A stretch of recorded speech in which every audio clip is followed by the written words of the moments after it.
Hey guys, welcome to Shop Dust. Today, it's all about dust collection ductwork.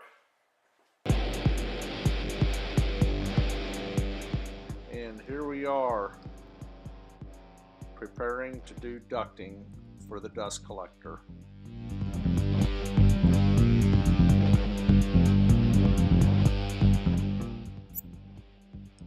And here I'm going to be making some brackets to hold the ducting to the wall.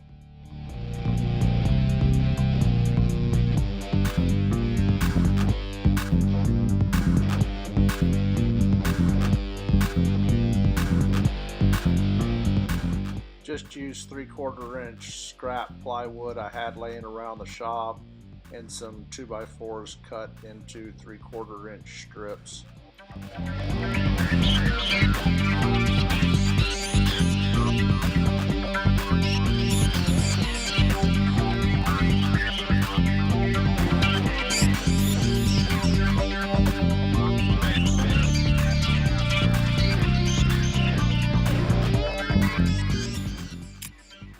Lots of screws and lots of tape putting this stuff together.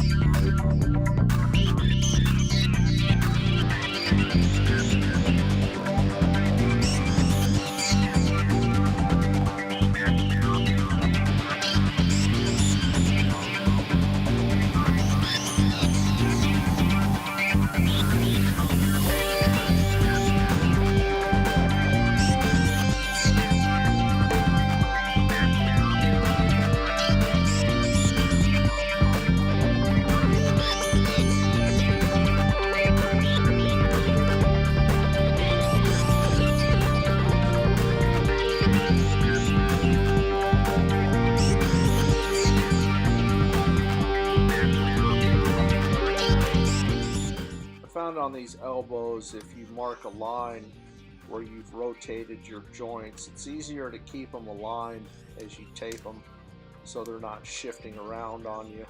And if they do, you're able to align them right back where you set them in the first place.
I found it a lot easier to use electrical tape as a guide, keep a straight line all the way around the ducting, and use a grinder with a cutoff wheel.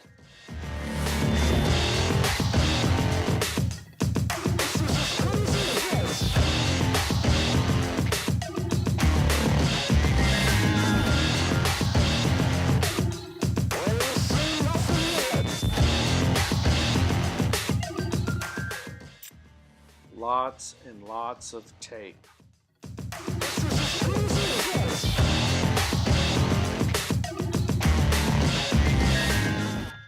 This is where I started getting pretty excited because I was about to hook the dust collector up to a machine finally and see how she worked.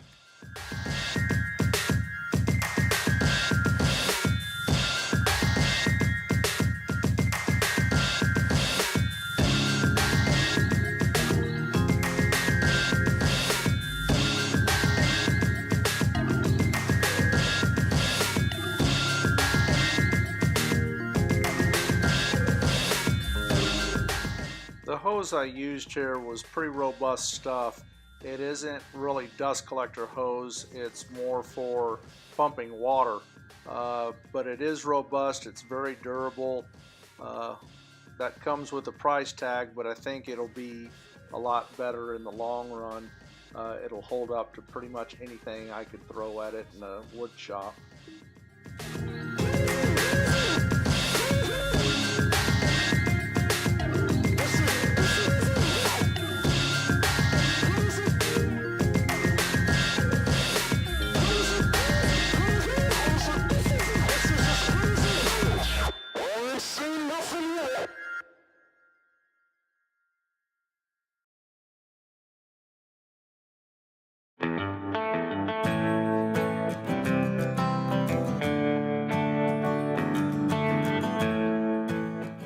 So I finally got the dust collector hooked up to a machine and was real excited to see how well it collected dust. So here I am giving her a test.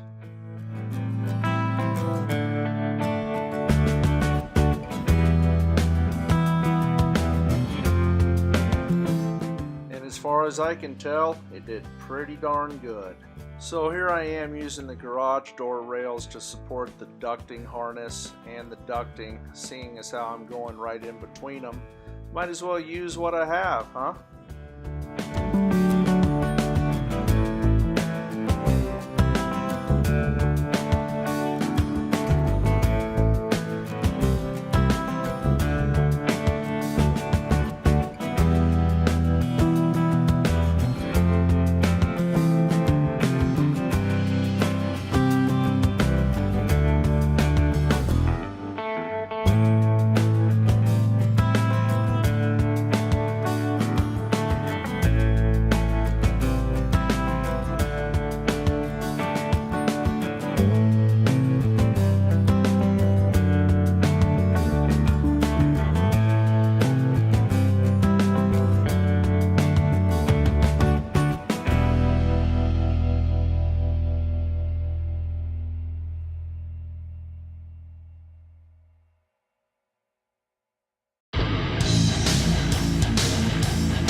This run of ducting is for a drum sander that will be taking the place of those saw horses there.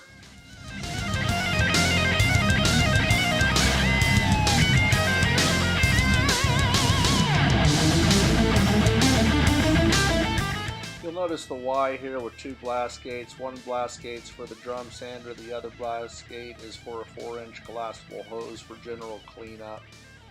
Here's a pretty cool little item. It's a ball swivel.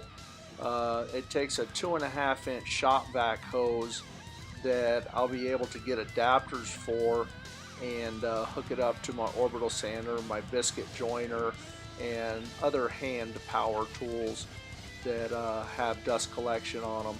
Thought it was a pretty unique item, had to get it and put it to some use. Well, I'm bound to screw up from time to time. We all do. We're only human. Here I forgot to put a blast gate ahead of that ball swivel.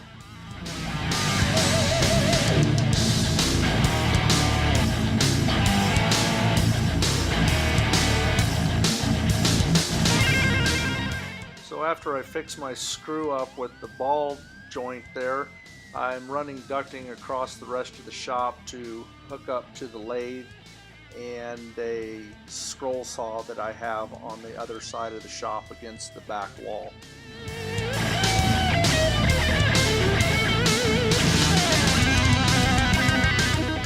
So So I'm running the last stretch of ducting here, and I'm going to go ahead and just put a cap on the end of it for now until I come up with a better solution on how to get the hose and the collection down to the lathe and the scroll saw.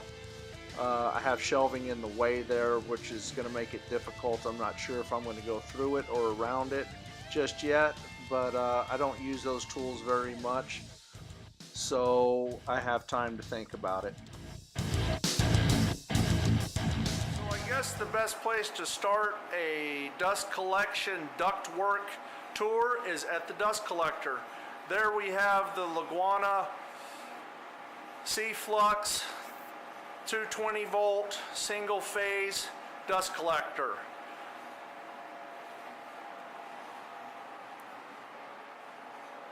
So here I've gone from an 8-inch intake to a 6-inch. I'll tell you about that in a little bit and why I did that. But here I'm running my flex hose to the first set of Ys, my first split going down into the garbage can. That drop is going to be for the miter saw station, which is right next to it. It's going to go down in a U shape and up to behind the miter saw. That station is going to start being built tomorrow, and wish me the best of luck on that. Coming up, we go up and across and over to my next set of Ys, which comes down to this ball swivel, which is connected to a 2.5-inch shop vac hose, which will be able to take attachments and such for hand power tools. Right now I have this brush on here just for general cleanup purposes around my workbench and table saw and all that kind of stuff. Residual sawdust that the dust collector hasn't collected. Down here I have a hard 90, which I didn't really want to put there, but so far it doesn't seem to affect any kind of pulling or suction power or airflow and being able to get the chips up this pipe and down and into the dust collector. So if we walk around to the other side of this, I'll give you a better view of what's going on here. Here I have two blast gates. This blast gate here is for the table saw. This blast gate here is for the joiner. Table saw runs up underneath. Joiner runs right there. Good to go. Coming back up, we run across the ceiling and between the garage doors and over to the bandsaw, where the hose is connected to the bottom of the bandsaw. This bandsaw doesn't have the best dust collection ports. Right up underneath there where the blade comes through the table seems to let a lot of dust go. And I think that's typical with a lot of these Delta bandsaws. But I think another project sometime in the future, I'm going to build something in there that collects that dust a little bit better. Over here I have about a 5-foot run that comes to a 4-inch Y with two blast gates on it. This bottom blast gate is going to be for my Supermax 1632 drum sander that should be here next month in February. And that top one is for a 4-inch collapsible hose from Rockler that has not arrived yet. So starting again at the Y in the middle of the shop, we run the rest of the way across the shop, make a hard right of 245s there, and then I'm capped off at the end. Down here is my lathe and my scroll saw. Kind of strapped for space in this area right now, but I am going to be able to get a little dust collection back behind that lathe and to the scroll saw. But for now I've capped it off. I'm not sure exactly how I'm going to run the hose and the ducting through that shelving system. I may run around it. Haven't decided yet, but I don't use those machines very much, so time will tell. And on the other side of this, the Y that I have there is also capped off. My plan eventually is to get rid of the snow machine and the two four-wheelers and wood out of the shop and into a shed out alongside the house that has yet to be built. But hopefully that's coming soon. So there you go, guys, a little dust collection ductwork tour. There you go, guys, a dust collection ductwork tour. One concern I have is the 90-degree bend by the table saw and the joiner. We'll see how efficient that is, if it's able to extract all the dust chips and stuff coming from those machines. We'll have to take a look at it and see how it works. So far it seems to be working pretty good. I have ran both of those machines, and the system's able to handle it pretty well from what I've seen so far. But this system is going to be evolving as the shop evolves. So, you know, I'll be working with the system and making any modifications and experimenting with this and that, and see what works best and make changes as necessary. So there you go. I hope you've seen something that you can apply to in your own shop, and if not, well, I hope you've enjoyed the video. And if you have, feel free to hit that like and subscribe button. If you have any questions or comments, feel free to leave those down in the comment section below. And with that, guys, you keep working in the shop.